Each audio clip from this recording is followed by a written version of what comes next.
আকাশবাণী আগরতলা। স্থানীয় সংবাদ পড়ছি সিদ্ধার্থ শঙ্কর চৌধুরী।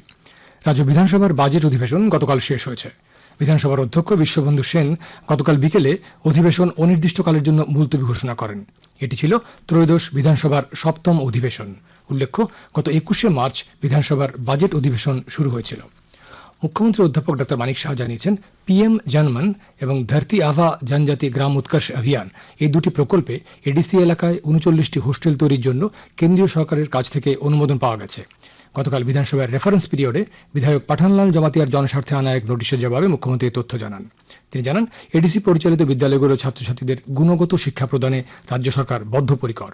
মুখ্যমন্ত্রী আরও জানান, এডিসি এলাকার বিদ্যালয়ের ছাত্রছাত্রীদের পড়াশোনার পাশাপাশি সঠিক পুষ্টি যোগান দেওয়া এবং তাদের বিদ্যালয়ে আসার জন্য আগ্রহী করে তুলতে পিএম পোষণ প্রকল্পের অধীনে এডিসি এলাকায় প্রতিটি উচ্চ ও নিম্ন বুনিয়াদী বিদ্যালয়ে রান্না করা খাবার দেওয়ার ব্যবস্থা করা হয়েছে।